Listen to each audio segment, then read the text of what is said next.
Hey guys, welcome to the Friendly Banters. It has been quite some time. Welcome to our December chapter.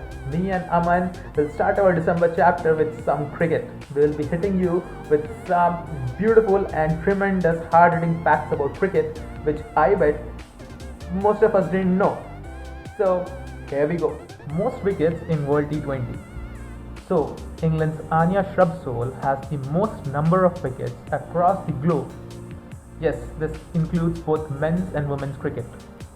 She has got a whopping 41 wickets across her name. The next most wickets that anyone has is Shahid Afridi, who has got 39 wickets. And mind you, Shahid Afridi is already retired. Number 2, 400 plus total in ODIs. The Australian women's team showed their class when they became the first international team to score 400 plus runs in an ODI innings. The Australian team scored around 412 runs with a loss of 3 wickets. Most World Cup finals played. Any guesses? If you think it will be teams which will have players like maybe a Ricky Ponting, a Steve Waugh, a Clive Lloyd, maybe Sir Vivian Richards, you cannot be more wrong. It is actually the Australian women's team who has achieved this feat 6 out of 7 possible times.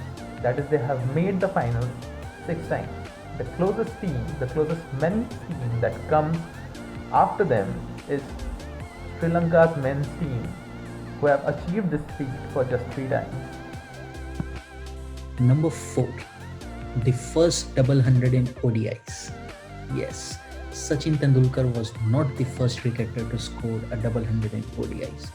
In 1997, Australian cricketer Belinda Clark scored 219 runs in an ODI match to become the first ever cricketer to cross that landmark.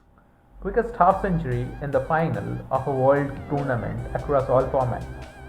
If you're thinking it's Hardik Pandya because of his blitzing 50 of 32 balls in 2017's Champions Trophy, you're absolutely right. But only till 2017. He was surpassed by Australia's Alyssa Healy when she made a fabulous knock of 50 of 30 balls. Number 6, most matches played in World T20. Australian cricketer Ellis Perry has appeared in a total of 36 matches in World 2020, taking the crown from Sri Lankan's Tilakaratne Dilshan, who appeared in 34 matches and currently holds the men's record. Ellis Perry has featured in this tournament since the inaugural edition in 2009 and overtaken Dilshan during Australia's final league game against New Zealand. If she would have featured in the semi-final and final, she would have stretched her World T20 record to 38. The next on the list is Shahid Afridi and Alyssa Healy with 34 appearances each. Highest score in a World T20 final. In 2020, Australia's women's team finally surpassed India's men's team by scoring a fabulous 184 runs innings and becoming the team who has scored the highest in a World T20 final. The previous was obviously India's men's team 157 runs against Pakistan in 2007. Number 8, highest individual score in World T20. One must remember the Australian captain Meg Lanning's knock of 126 runs in 65 balls against Ireland in the 2014 edition. The score of 126 is the highest individual score in World T20 matches for both men and women put together. She had reached the landmark, breaking Brendan McCullum's world record of 123 against Bangladesh in the 2012 edition of Men's World T20. First player to score 100 runs and take 10 wickets in a single test match. In 1958, this feat was achieved by Australian player Betty Wilson. She managed to score more than 100 runs and also take more than 10 wickets in one single test match. She scored a 112 run innings and took 11 wickets after giving 16 runs in a match against England. The next male player to do this was Ian Botham, who did this after 2 years. Number 10, most dismissal by a wicketkeeper in T20 International. Dhoni's tally of 91 was surpassed by Australia wicketkeeper Alyssa Healy during the second T20 international between Australian women's and New Zealand women's cricket team. The former Indian wicketkeeper batsman had held the record with 57 catches and 34 stumpings in 98 matches.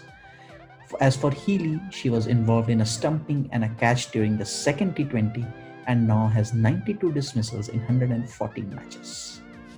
Youngest cricketer to score a century or a double century in international cricket. Shahid Afridi has always been all kinds of chatters because of his aggressive batting form. He was in all kinds of discussion when he tore apart Sri Lankan bowling attack in 1996 when he scored a century at a very tender age of 16 years 217 days. But little did we know, he is not the youngest player to score a century in international forum. It was actually our very own Indian legend and former Indian captain Mithali Raj. She scored a century at an age of 16 years 205 days when she scored a century against Ireland in 1999. Talking about double centuries, it's New Zealand's Amelia Kerr who scored a whopping 242 runs in 145 balls at a very young age of 17 years. That will be all for today's video. Do let us know in the comment section who your favorite women's cricketer is. Let us bring a change and start supporting our women cricketer. Do share this video with your friends, and for more such content, please like and subscribe the Friendly Banters. Thank you.